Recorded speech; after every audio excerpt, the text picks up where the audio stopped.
নমস্কাৰ আমি কোচ ৰাজবংশী ফোক কালচাৰেল একাডেমীৰ তৰফৰ পৰা আমি ইয়াতে গৌৰীপুৰত আজি সমবেত হৈছোঁ। আমি অনাগত দিনত আমাৰ যিটো সোণাৰাই পূজা আৰু পুষ্ণা উৎসৱ কোচ ৰাজবংশী জনগোষ্ঠীৰ এটা ঐতিহ্যময় কৃষ্টি সংস্কৃতি, সেইটো কৃষ্টি সংস্কৃতি আমি অহা 14 জানুৱাৰী 15 জানুৱাৰীত আৰু 16 জানুৱাৰীত আমি তিনিদিনীয়া কাৰ্যসূচীৰে আমাৰ গৌৰীপুৰ মহামায়া খেলপথাৰত এই সোণাৰাই পূজা আৰু পুষ্ণা উৎসৱটো পালন কৰিব লৈছোঁ। গতিকে আজি আমাৰ কাৰ্যকৰী সমিতিৰ প্ৰথম বৈঠক, তাৰমানে আমাৰ যিখিনি অভ্যৰ্থনা সমিতি গঠন হৈছে সেই অভ্যৰ্থনা সমিতিৰ প্ৰথম বৈঠক কাৰ্যকৰী কমিটিৰ, সেই বৈঠকত আমি বিভিন্ন ধৰণৰ আলোচনা কৰি কেনেকৈ আমাৰ অনুষ্ঠানটো জাকতজিলিকে কৰিম আৰু আমাৰ এই কৃষ্টি সংস্কৃতি কেনেকৈ আমি বিশ্বৰ দৰবাৰত যাতে প্ৰতিষ্ঠিত কৰিব পাৰে তাৰ বাবে আমি বিভিন্ন ধৰণৰ আলোচনা বিলোচনাৰ মাধ্যমে আমি আজি ইয়াত মিলিত হৈছোঁ। 22 চনত আমাৰ আৰম্ভ কৰিছিলোঁ প্ৰথম, এইবাৰ আমি ছেকেণ্ড টাইম কৰিবলৈ ওলাইছোঁ। তো আমি এই প্ৰগ্ৰামৰ জৰিয়তে আৰু কি আমি গৌৰীপুৰবাসী অঞ্চল বা ইয়াত দাঁতিকাষৰীয়া গোটেই আমাৰ ধুবুৰী জিলাবাসী ৰাইজক আমি আমাৰ যিটো কোচ ৰাজবংশীৰ যিটো আমাৰ প্ৰদৰ্শনী হ'ব, আমাৰ ৰাজবংশী জাতিৰ থলুৱা যিবিলাক আমাৰ হেৰি আছে আৰু কি তাৰপিছত ধৰক আমাৰ খানা খাদ্যৰ পৰা আৰম্ভ কৰি সব আমাৰ ইয়াত প্ৰদৰ্শন হ'ব। তো গতিকে এই প্ৰদৰ্শনীত আমি আমাৰ তৰফৰ পৰা গোটেই ধুবুৰী জিলাবাসীক আমন্ত্ৰণ জনাইছোঁ যে আমি যে ইয়াত এটা প্ৰদৰ্শন কৰিবলৈ ওলাইছোঁ কোচ ৰাজবংশী জাতিৰ সা সঁজুলি লৈ আৰু কি এইবিলাক সবকে যাতে আহি ইয়াত উপস্থিত হয় তাৰে কামনা কৰিছোঁ আমি।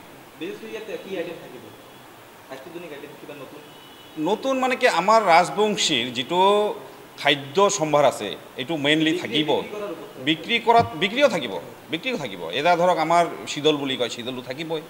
তাৰপিছত আমাৰ শীতল মানে খাৰ, যিটো আমি খাৰেৰে শীতলটো বনাওঁ সেইটো থাকিবই আমাৰ। গতিকে তেনেধৰণৰ আমাৰ সাজ পোছাকৰো কথা আছে, আমাৰ পাটানি আছে, সব সা সঁজুলি। হয়তো এইবাৰ আমি এনেকুৱা এটা ভাবিছোঁ যে আমাৰ যোৱা বছৰো আছিলে, যোৱা 22 চনত আমি যেনেকুৱা কৰিছিলোঁ তেতিয়া আমাৰ পাটানি বা আমাৰ জাতীয় যিবিলাক পোচাক বিক্ৰী কৰা হৈছিল ইয়াত বিক্ৰীও হ'ব। ইয়াত আমাৰ তেনেকুৱা প্ৰদৰ্শনীৰ ব্যৱস্থা কৰা হ'ব এইবাৰ আৰু কি সেইটোৱেই। যিহেতু আপোনালোকে গৌৰীপুৰৰ ঐতিহাসিক মহাময়া খেলপথাৰত আপোনালোকৰ তিনিদিনীয়া কাৰ্যসূচী উদযাপন কৰিব, ৰাইজক কি মেছেজ দিব? আপোনালোকৰ যিহেতু আপোনাৰ কালচাৰেল বস্তু, ৰাজবংশী যিটো কালচাৰেল বস্তু, খাদ্যই হওক বা সামগ্ৰী হওক, বিক্ৰী কৰা হ'ব, কিনা বেচা হ'ব, ৰাইজক কি মেছেজ দিব? ৰাইজক এটাই মেছেজ দিব বিচাৰিছে, আহক আমাৰ কোচ ৰাজবংশী ৰাইজ মানে যিমান কৃষ্টিৰ হেৰিবিলাক আছে আহক, জানক বুজক।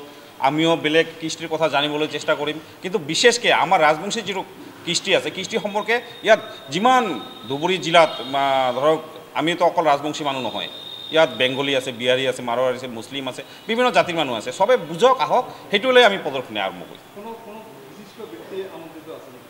আমি বিশিষ্ট ব্যক্তিৰ কথা চিন্তা চৰ্চা কৰি আছোঁ। আজি আমাৰ প্ৰথম কাৰ্যনিৰ্বাহকতো আমি আলোচনা কৰাৰ পিছত আপোনালোকক নেক্সটত আমি জনাই দিম। নহয়, বিকৃত সোণাৰায়ৰ ক্ষেত্ৰত বিকৃতৰ কথাটো নাহে বুলিয়ে ক'ব লাগিব, কাৰণ সোণাৰায়টো মানে এনেকুৱা এটা হেৰি মানে বেলেগ জাতিগোষ্ঠীৰ এই বস্তুটো নাই, এইটো কমপ্লিটলি ৰাজবংশী মানে জনগোষ্ঠীৰ এটা কালচাৰ। গতিকে ইয়াত খুব বেছি এটা যে পলিউটেড হৈছে এই কথাটো আমি ক'ব নোৱাৰোঁ, কিন্তু আমি এই বস্তুটোক এইকাৰণে প্ৰাধান্য দিছোঁ কাৰণ ই সমাজৰ পৰা প্ৰায় নোহোৱা হৈ গৈছে। সেইকাৰণে এই বস্তুটোক যাতে আমি প্ৰদৰ্শন আকাৰে কৰি পেলাই ইয়াৰ ওপৰত এটা আলোচনা, যোৱাবাৰো হৈছিলে, ইয়াৰ আগৰবাৰো এটা বিজ্ঞ ব্যক্তিৰ দ্বাৰা আমি এটা আলোচনা চক্ৰ আমি অনুষ্ঠিত কৰিছিলোঁ।